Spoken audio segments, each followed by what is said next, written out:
Namaskar. Today we will discuss about the Laurent half-shade polarimeter.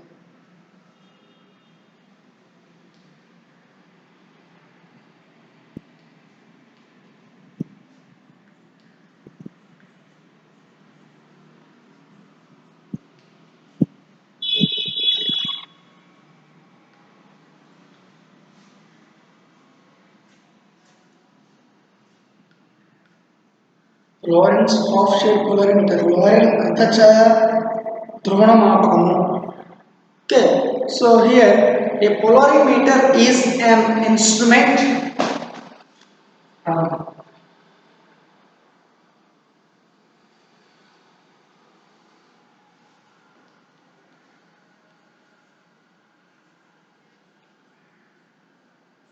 Okay, a polarimeter is an instrument used to measure the angle.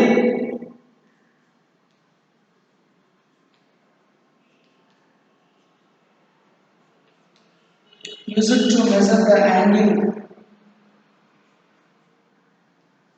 through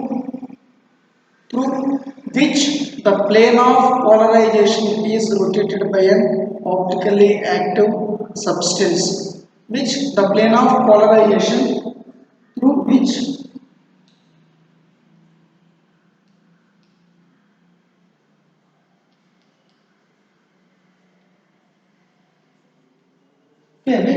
the plane of polarization is rotated by an optically active substance.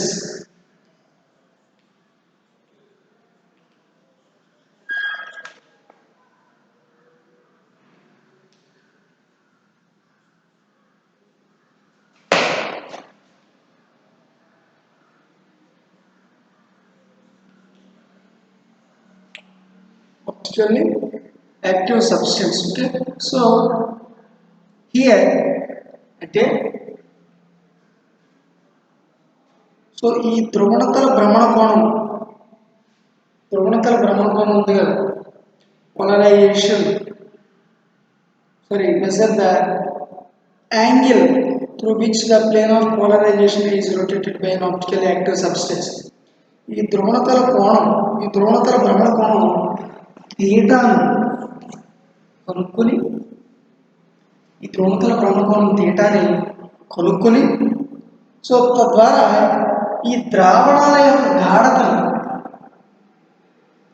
So నిర్ణయించడానికి వాడే పరికరాన్ని ఈ polarimeter అని అంటారు. Okay, so if the instrument is solely intended for sugar analysis, it is called saccharimeter. అంటే so ఇక్కడ ఈ ధ్రువణతల భ్రమణ కోణం తీటాను కనుక్కునే ద్వారా ద్రావణాల యొక్క గాఢతను నిర్ణయించడానికి వాడే పరికరాన్ని ఇక్కడ ద్రవణ మాపకం అంటే పొలారిమీటర్ అంటారు. సో కేవలం ఓన్లీ పంచదార అంటే చక్కెర యొక్క ద్రావణాల విశ్లేషణని మాత్రమే సో పరిమితంగా వాడే పరికరాన్ని సకారిమీటర్. ఓకే,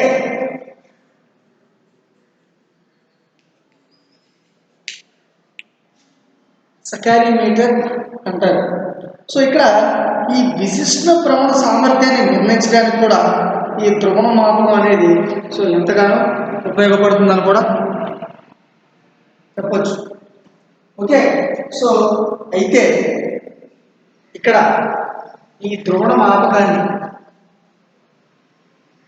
సో సూచనప్రాయంగా ఈ యొక్క ధ్రువణ మాపకాన్ని సూచనప్రాయంగా సో ఒక అరేంజ్మెంట్ అనేది చేసి సో దాని ద్వారా గుర్తించడం జరిగింది. సో ఇప్పుడు మనం ఆ అరేంజ్మెంట్ ఏంటి అనేది అబ్జర్వ్ చేద్దాం.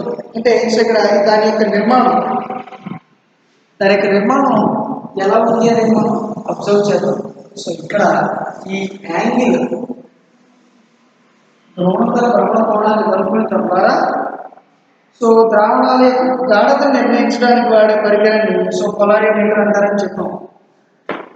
అలాగే so only sugar solution only చక్కెర ద్రావణాల గాఢతను కనుక్కోవడానికి వాడేది సకారిమీటర్ అంటారని సో సో ఇప్పుడు దాని యొక్క నిర్మాణం దాని యొక్క నిర్మాణం ఎట్లా ఉందో మనం అబ్జర్వ్ చేద్దాం. So this is point yes.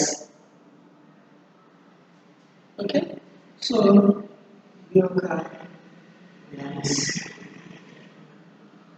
L and ఇది ఒక నికల్ పట్టకం.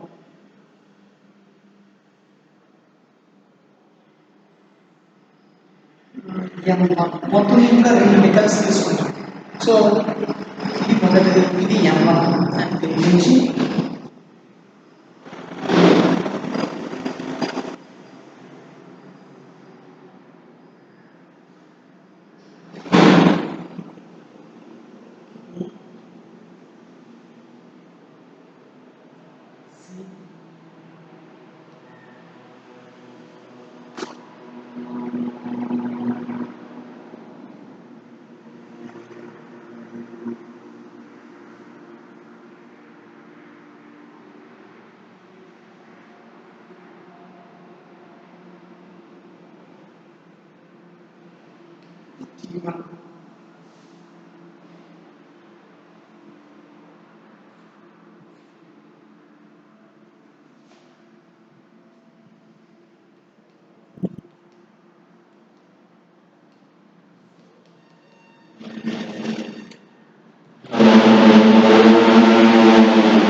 ఇది ఇంకొక నికల్ పట్టకం. ఇది ఒక నికల్ పట్టకం, ఇది ఒక నికల్ పట్టకం. ఇది M1, ఇది M2.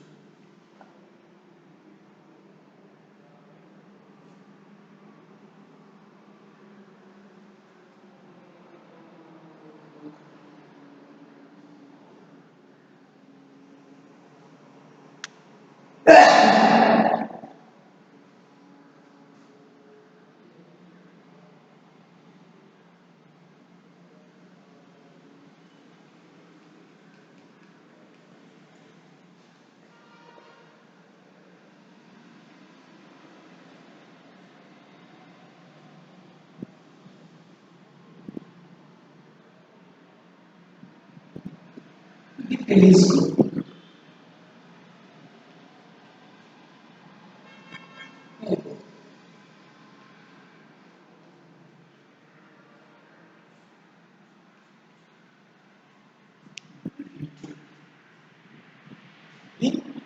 V2. సో ఇది half shade device.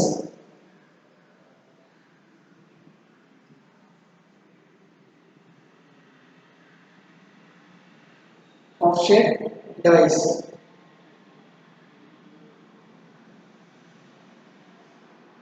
Okay, so ఇది దాని యొక్క కన్స్ట్రక్షన్, దాని యొక్క నిర్మాణం. సో ఇప్పుడు ఈ నిర్మాణం ఎలా ఉంది చూస్తాం. సో ఇక్కడ ఈ పటంలో ఈ అరేంజ్మెంట్ చూసినట్లుగా, సో ఈ అరేంజ్మెంట్ ఒకసారి అబ్జర్వ్ చేస్తే,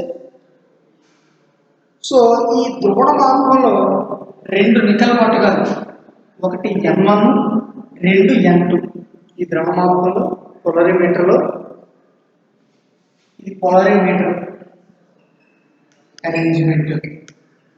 ఈ పోలరీమీటర్ అరేంజ్మెంట్లో సో 2 నికల్ పట్టకాలు ఉన్నాయి, ఒకటి M1, 2 M2.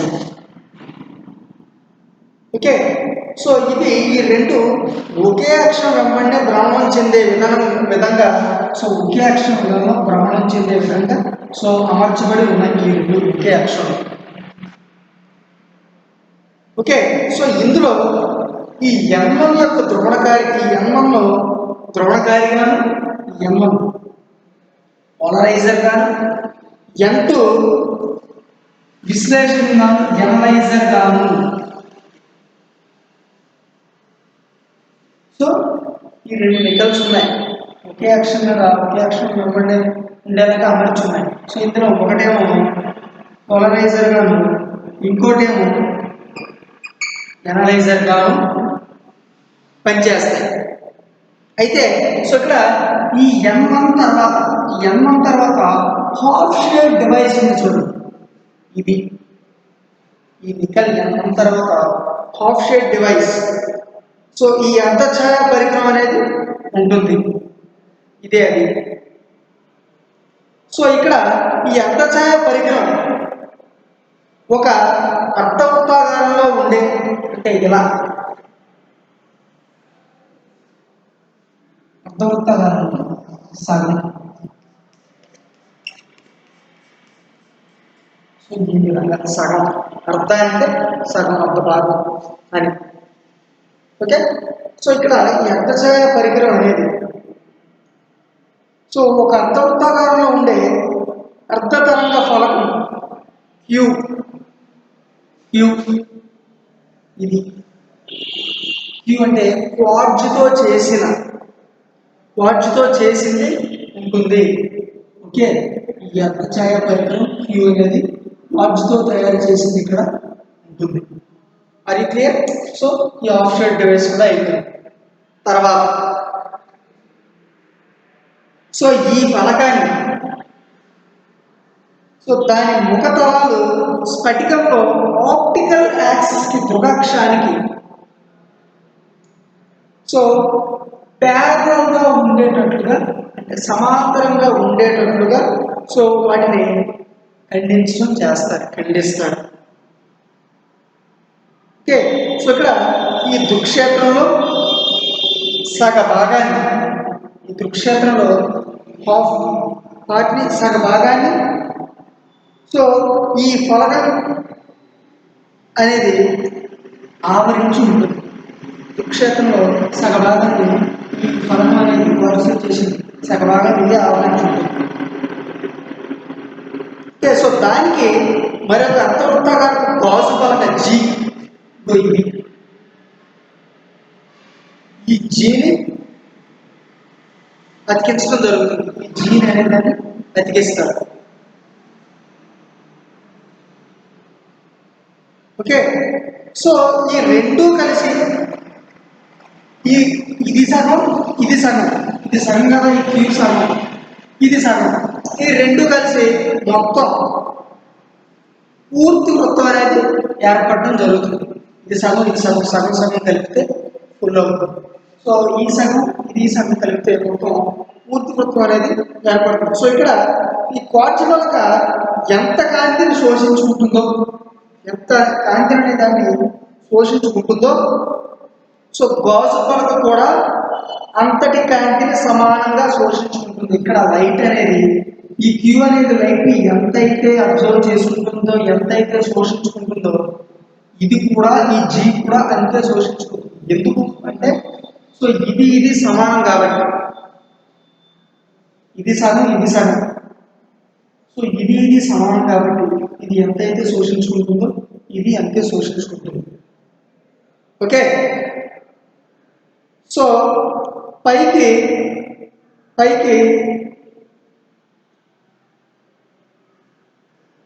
సో ఇక్కడ టీ అనేది ఒక ఖాళీ గాజు గొట్టం.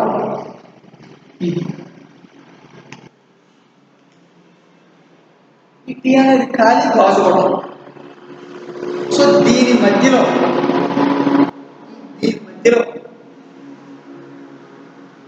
సో వ్యాసం అనేది కొంచెం ఎక్కువగా ఉంటుంది.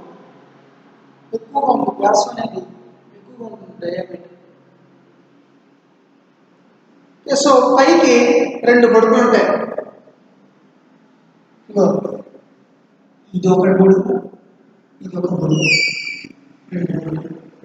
ఉన్నాయా? ఈ రెండు. సో మనం పరిశీలించదలుచుకున్న ద్రావణంతో ఈ యొక్క గొట్టాన్ని పూర్తిగా నింపి మనం ఏదైతే పరిశీలించాలి అనుకుంటున్నామో ఆ ద్రావణాన్ని మనం తీసుకుని ఈ గొట్టంలో దాన్ని పూర్తిగా నింపేసి సో గొట్టం రెండు చివరకు టోపీల సహాయంతో దాన్ని మూసివేయచ్చు. వీటిని క్యాప్స్ అంటారు. ఈ గొట్టం యొక్క ఈ గొట్టం ఖాళీ గాజు గొట్టం అండి. ఈ ఖాళీ గాజు గొట్టంలో మనం ఏదైతే ద్రావణాన్ని నింపాలనుకుంటున్నామో, ఏదైతే మనం పరిశీలించాలనుకుంటున్నామో ఆ యొక్క ద్రావణాన్ని దీనిలో నింపేస్తాం. సో నింపేసి 2 క్యాప్స్ పెట్టి అటు ఇటువైపు క్యాప్ ఇటువైపు క్యాప్ పెట్టి దాన్ని బిగించేస్తాం, లిక్విడ్ ఆ ద్రావణం బయటికి రాకుండా. ఓకే, సో ఇక్కడ ఈ గొట్టం మధ్యలో ఈ ఉబ్బెత్తుగా ఈ బుడగలు ఉన్నాయి కదా, ఈ బుడగలు రావడం వల్ల సో ఏదైనా ఒక గాలి కూడా ఉంటే అది ఆ ఉబ్బెత్తు ప్రాంతంలో వెళ్ళిపోతుంది. ఈ ద్రావణంలో ఏదైనా గాలి కూడా అనేది ఉంటే సో ఇది ఇక్కడ 2 ఖాళీగా ఉంటాయి, దీంట్లో దాంట్లోకి ఆ గాలి కూడా అనేది వెళ్ళిపోతుంది. సో ఈ విధంగా ఈ గొట్టానికి సమాంతరంగా ప్యారలల్గా సో ద్రావణంలో గాలి యొక్క బుడగలు ఏదీ లేకుండా గొట్టాన్ని ద్రావణంతో పూర్తిగా దీన్ని నింపేయవచ్చు. ఓకే, సో ఇప్పుడు ఈ ద్రావణంతో నిండి ఈ గొట్టాన్ని ద్రావణంతో నింపేశాం కదా, ఈ ద్రావణంతో నిండిపోయిన ఈ గొట్టాన్ని సో అర్ధఛాయ పరికరానికి ఈ హాఫ్ షేడ్ డివైస్కి రెండవ నికల్ N2 ఒక నికల్ కదా. ఇప్పుడు ఈ హాఫ్ షేడ్ డివైస్కి ఈ సెకండ్ నికల్కి మధ్య ఆ రెండింటి మధ్య దాన్ని అమరుస్తారు. ఈ రెండింటి మధ్య దీన్ని అమరుస్తారు. ఓకే, ఇప్పుడు ఈ ఎనలైజర్ N2 సో ఇక్కడ 2 నికల్స్ ఉంటాయి. ఫస్ట్ నికల్ ఏమో పోలరైజర్ గాను, సెకండ్ నికల్ ఎనలైజర్ గాను పనిచేస్తుందని చెప్పాం. ద్రోణకారి గాను ఫస్ట్ నికల్, విశ్లేషణ గాను రెండవ నికల్ పనిచేస్తుందని చెప్పాం. సో ఇక్కడ ఈ ఎనలైజర్ N2 మరియు ఈ ఆక్షిక కటకాలను ఒక గొట్టంలో అమర్చి ఉంచడం జరుగుతుంది. సో ఇక్కడ ఈ ఎనలైజర్ N2ని ఈ ఆక్షిక కటకాలను ఒక దాంట్లో అమర్చి ఉంచడం మనం ఇక్కడ అబ్జర్వ్ చేస్తాం. ఇవి లెన్స్ చూడండి, ఈ లెన్స్ని ఈ N2ని ఒక దాంట్లో ఏం చేస్తారు, ఒక గొట్టంలో అమర్చి ఉంచుతారు. ఓకే, సో ఈ గొట్టాన్ని హ్యాండిల్ సహాయంతో ఇది హ్యాండిల్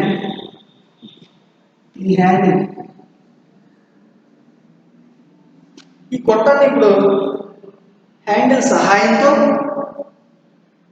సో గుండ్రంగా దాన్ని ఈ హ్యాండిల్స్ని ఉపయోగించుకుని దీన్ని సర్క్యులర్గా గుండ్రంగా దీన్ని రొటేట్ చేయవచ్చు, తిప్పవచ్చు గుండ్రంగా. సో ఈ గొట్టాన్ని ఎంత కోణం అయితే తిప్పామో తెలుసుకోవడానికి మనం రౌండ్ చేయొచ్చు గుండ్రంగా. మరి ఎంత కోణాన్ని తిప్పామో మనం తెలుసుకోవాలి కదా. సో ఎంత కోణాన్ని అయితే మనం తిప్పామో తెలుసుకోవడానికి సో వీలుగా 2 వృత్తాకారపు స్కేల్, ఓకే, సో 2 వృత్తాకారపు స్కేల్ సో దీంట్లో అమర్చడం జరిగింది. అదే ఈ B2 అండ్ B1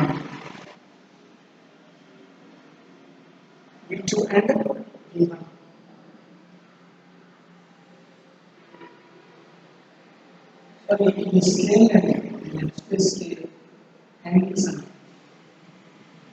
స్కేల్స్ ద్వారా ఎంత పొడవు అయితే తిప్పుతామో మనం తెలుసుకోవచ్చు.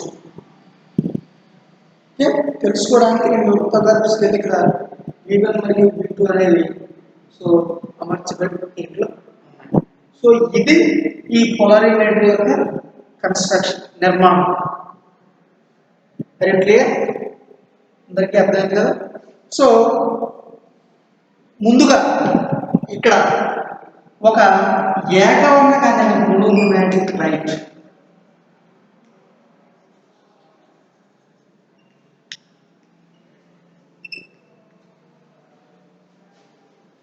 ఒక ఏకవర్ణ కాంతి సాయంతో సో చీలిక ఎస్ని, ఈ సోర్స్ ఎస్ని సో దీంట్లో ప్రదీప్తం చేస్తారు దీంట్లో. సో ఇక్కడ వేవ్లెంత్ తరంగదైర్ఘ్యం వేవ్లెంత్ అనేది సో మనం ఉపయోగిస్తున్న అర్ధఛాయ పరికరానికి సో అది అనురూపంగా ఉండాలి. వేవ్ లెంత్ అనేది మనం యూజ్ చేస్తున్న ఈ హాఫ్ షేడ్ డివైస్కి అది సో అనురూపంగా ఉండాలి. సో ఇక్కడ ఈ చీలిక ఎస్ నుండి slit S source slit S నుండి సో దీని నుంచి వచ్చిన కాంతి ఎస్ నుంచి వచ్చిన కాంతి సో ఒక లెన్స్ కుంభాకార కటకం ఎల్ నుంచి ఈ ఎల్ చేత సో సమాంతర కిరణపుంజంగా మారి ఈ M1 పైన ధ్రువణగారి పోలరైజర్ M1 పైన పతనం అనేది చెందుతుంది. ఓకే, సో ఇది దీని యొక్క నిర్మాణం.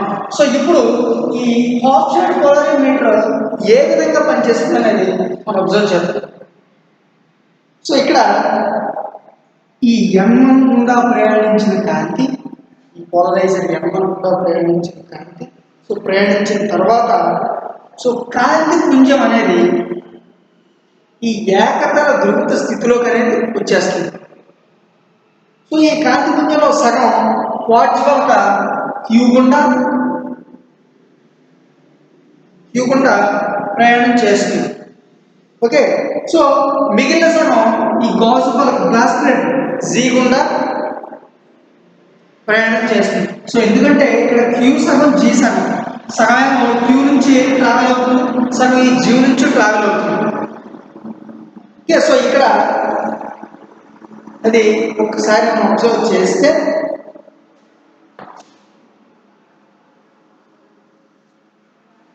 ఒకసారి హాఫ్ షేడ్ అబ్జర్వ్ చేస్తే so axis Y axis. Okay,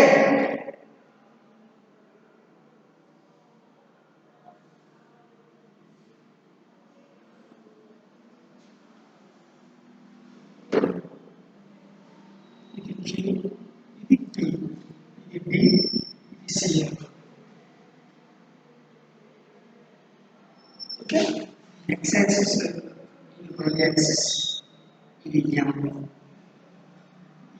theta, ఇది యాంగిల్ థీటా. ఒక్కసారి ఇది వై డాష్ కదా, ఇది ఎక్స్ డాష్.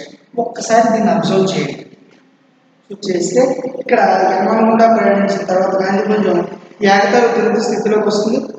ఈ కాంతిపుంజంలో సగం ఈ క్వార్ట్జ్ పలక ద్వారా, సగం ఈ జీ పలక గ్లాస్ ప్లేట్ ద్వారా, గాజు పలక ద్వారా సో ప్రయాణం చేసిన తర్వాత సో ఇందులో అబ్జర్వ్ చేసినట్టు ఈ హాఫ్ షేడ్ని మనం ట్రావెలింగ్ చేసినప్పుడు సో అది ఏ విధంగా ఉంటుందో యాంగిల్ చూస్తే ఈ విధంగా ఉంటుంది. సో దీంట్లో చూసినట్లుగా ఇక్కడ ఈ Y X E X dash observe చేయండి ఒకసారి.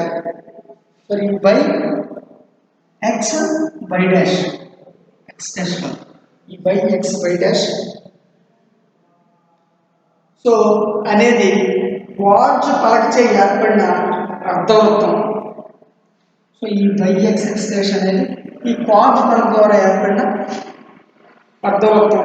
సో ఈ క్వార్ట్జ్ పలక ఆప్టిక్ యాక్సిస్ అనేది వై డాష్, ధ్రువక్షం అనేది so Y dash.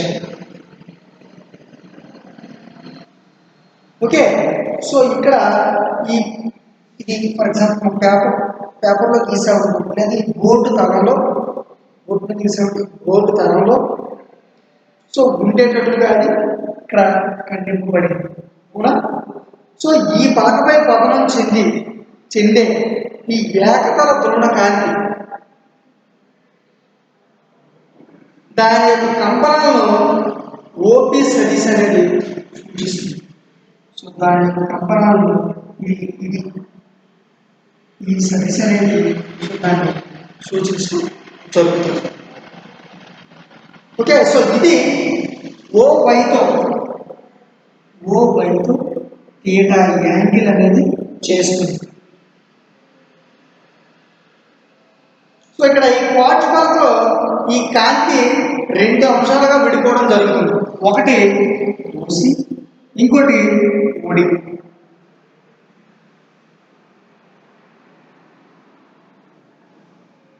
Okay, so ఇక్కడ ఈ ఓసి అంశం అనేది ఈ సాధారణ కిరణం దిశలోనే ఉంటుంది. ఈ ఓసి అనేది నార్మల్గా రే ఎలా అయితే ఉందో దాని దిశలోనే ఉంటుంది.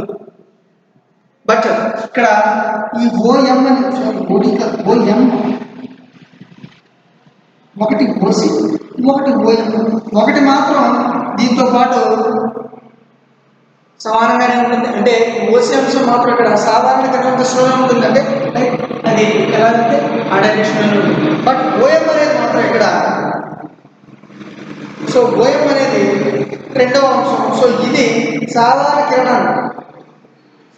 కిరణం దిశలోనే ఉండదు. సో ఇది అసాధారణ కిరణం. అంటే ఒకటి ఇది సాధారణ కిరణం అంటే ordinary ray and extraordinary ray, అదే కదా మనం చెప్పుకుంటున్నాం ఇప్పటి నుంచి. సో ఇక్కడ ఈ ఓఎం అనేది ఇది అసాధారణ కిరణం. సో దీని యొక్క కంపరేటివ్స్ అనేది ఓ బై వెంబడి ఉంటుంది. వెంబడి ఉంటుంది. సో ఇక్కడ ఈ అర్ధతరంగ ఫలకం గుండా ప్రయాణించి బయటకు వచ్చేసరికి so normal light and normal ray అనేది ఆర్డినరీ రే అనేది సో ఎక్స్ట్రా ఆర్డినరీ రే కంటే పై అసాధారణతో పై ఫేస్ డిఫరెన్స్తో సో అది ముందు ఉండటం జరుగుతుంది. దీనికంటే ఇది పై ఫేస్ డిఫరెన్స్తో ముందు ఉంటుంది. ఓకే, సో ఇక్కడ ఈ హాఫ్ షేర్ క్వార్ట్జ్ పలకచే క్యూ, ఈ అర్ధవృత్తాకార క్వార్ట్జ్ పలకే సో అర్ధతరంగ ఫలకం. సో ఇక్కడ ఈ క్వార్ట్జ్తో రెండు అంశాలు ఒకే దిశలో సో వేరు వేగాలతో డిఫరెంట్ వెలాసిటీస్తో వేరు వేగాలతో ఇవి ప్రయాణిస్తాయి. సో ఇక్కడ ఈ సాధారణ కిరణం ఎక్కువ వేగంతో అండ్ అసాధారణ కిరణం కంటే క్వార్ట్జ్లో ప్రయాణం అనేది చేస్తుంది. అంటే సాధారణ కిరణం అనేది ఎక్కువ వేగంతో క్వార్ట్జ్లో ప్రయాణం చేస్తుంది. సో అందువల్లనే సో ఈ ఫలకం నుంచి వెలువడేసరికి అది పై ఫేస్ డిఫరెన్స్తో ఈ ఓ రే అనేది ఆర్డినరీ రే అనేది సో ఎక్స్ట్రా ఆర్డినరీ రే కంటే ముందు ఉంటుంది.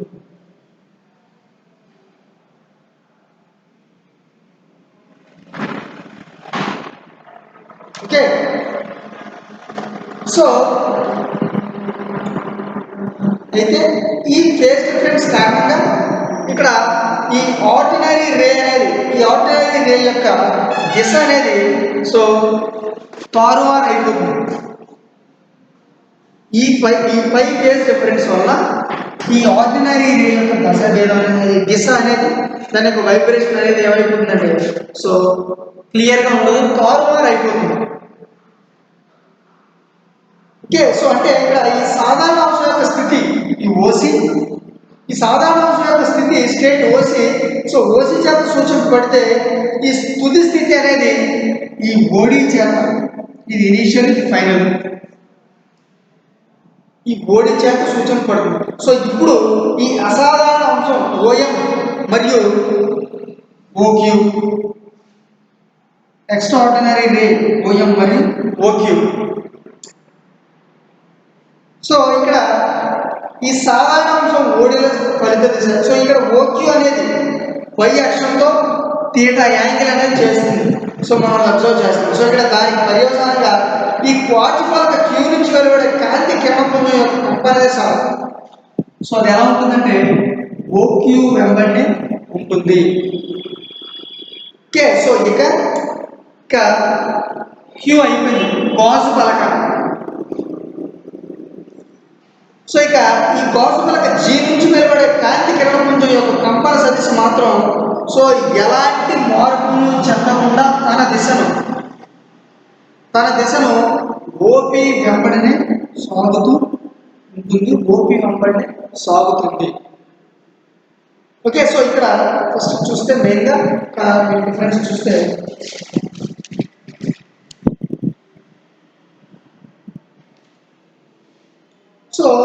ఎనలైజర్ పనిచేసే ఈ విశ్లేషకం పనిచేసే సో నికెల్ పట్టణం N2 యొక్క ప్రధాన తలం కనుక ఈ ఓపీకి సమాంతరంగా ఉంటే గాజు పలక గుండా సో కాంతి ఏ అవరోధం లేకుండా అది ప్రయాణం చేస్తుంది. కానీ గాజు పలక గుండా ప్రయాణించే కాంతి మాత్రం సో కొంచెం అవరోధానికి అనే దానికి అది లోనవ్వడం జరుగుతుంది, కొంచెం అవరోధానికి లోనవుతుంది. గాజు జీ మాత్రం ఎలాంటి అవరోధానికి గురవుతుంది, క్యూ మాత్రం కొంత అవరోధానికి గురవుతుంది, గుర్తుపెట్టుకోవాలి. సో అందువల్ల ఇక్కడ గాజుతో కూడిన అర్ధభాగం గాజు పలక అర్ధభాగం కంటే ఎక్కువ ప్రకాశవంతంగా, ఎక్కువ ఇంటెన్సిటీతో ఎక్కువ ప్రకాశవంతంగా కనిపిస్తుంది.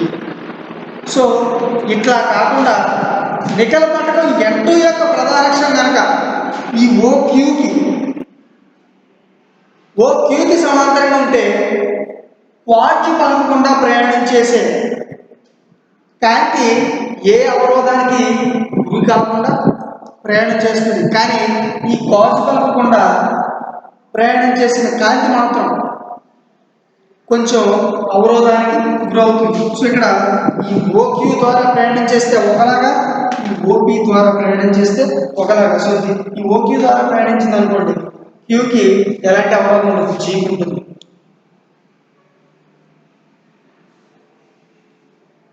ఓకే, సో ఈ విధంగా ఈ రెండు విధాలు ఉన్నాయి. సో అయితే ఇక్కడ కానీ గాజు పలక గుండా ప్రయాణించే కాంతి మాత్రం కొంచెం అవరోధానికి గురవుతుందని మనం చెప్పుకున్నాం.